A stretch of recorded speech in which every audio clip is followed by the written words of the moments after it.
তাহলে আপনার মা শেখ হাসিনা আপনারা কি কোনোদিনও ফিরবেন বাংলাদেশে? একদিন না একদিন তো ফিরবই, অবশ্যই। আওয়ামী লীগ অবশ্যই ফের ক্ষমতায় আসবে, একদিন না একদিন আমরা ফিরব। কথায় আছে, ঘুমিয়ে ঘুমিয়ে শুধু স্বপ্ন দেখা যায়, কিন্তু ঘুমিয়ে থেকে কোনো স্বপ্নকে বাস্তব করা যায় না। এখন সেই রকমই পরিস্থিতি হয়ে গেছে বাংলাদেশের আওয়ামী লীগ দলের। তারা শুধু বাইরের দেশে বসে বসে চিন্তা করছে তারা রাজনীতিতে আসবে একদিন না একদিন, কিন্তু তারা হয়তোবা ভুলে গেছে এখন আর দুর্নীতি করে নির্বাচনে পাশ করা কোনোভাবেই সম্ভব না। বাংলাদেশ এখন ছাত্র জনতার দেশ, যেখানে কোনো দুর্নীতি চলবে না। বিস্তারিত থাকছে এই ভিডিওতে। যে আপনার মা, যিনি একজন প্রাক্তন প্রধানমন্ত্রী, এবং তার বিরুদ্ধে এখন অভিযোগ উঠছে এবং বলা হচ্ছে যে তাকে বাংলাদেশে ফিরিয়ে আনা হোক। তিনি তার বিরুদ্ধে অনেক অভিযোগ এই মুহূর্তে আনা হচ্ছে। তিনি কেন ছাত্রদের বিরুদ্ধে গুলি চালিয়েছেন, কেন এত ছাত্রের মৃত্যু হয়েছে, তাই she should face the trial. তাকে বাংলাদেশে ফিরিয়ে এনে তার বিচার করা উচিত, এটা বলা হচ্ছে না। এরকম প্রচার তো সবসময় চলে। দেখেন, যখন গতবার আমাদের কু হয়, আমার মাকে গ্রেফতার করে ওনার ট্রায়াল কিন্তু করা হয়। এমন না যে এটা হয়নি, এটা কিন্তু অলরেডি হয়েছে।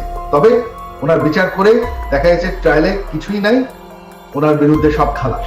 ঠিক আছে, আওয়ামী লীগ মরে নাই। আপনারা যদি মনে করেন যে আওয়ামী লীগের কোনো সাপোর্ট নাই, সেটা কিন্তু ঠিক না। ভারতীয় সরকারকে আমি একটি কথা বলবো যে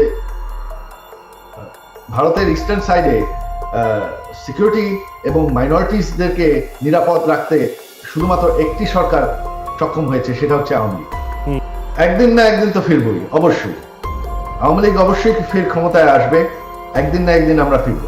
আওয়ামী লীগ নেতাকর্মীদের বলতে চাই, আপনারা যদি স্বপ্ন দেখে থাকেন যে আগামী দিনে আপনারা আবার দেশের মধ্যে রাজত্ব করবেন, তাহলে সেটা ভুল। কারণ বাংলাদেশের জনগণ আর কখনোই আওয়ামী লীগকে ক্ষমতায় চাইবে না। আর যদি আপনারা কোনোভাবে দুর্নীতি করে ক্ষমতায় আসার চেষ্টা করেন, তাহলে আবার আগের মতোই করে দেশ থেকে তাড়িয়ে দিতে বাধ্য হবে বাংলাদেশের জনগণ। তাই কোনোরূপ এইরকম স্বপ্ন না দেখে এখন যদি পারেন ভালোভাবে বাংলাদেশে বসবাস করুন। আর যারা বাংলাদেশ থেকে চলে গেছেন তারা সেই দেশে বসবাস করুন, কারণ বাংলাদেশের মানুষ আপনাদের মতো স্বৈরাচারী লোককে আর কখনোই সহ্য করবে না, আর কোনোদিনও ক্ষমা করবে না। দেশে আসলে আপনাদের যত অপকর্ম আছে সবকিছুর জন্য এখন জনগণ মিলে আপনাদেরকে শাস্তি দিবে। দর্শক, আপনারা কি এখনো চান যে আওয়ামী লীগ স্বৈরাচারী সরকার বাংলাদেশের ক্ষমতায় আসুক? তা অবশ্যই কমেন্ট বক্সে জানিয়ে যাবেন।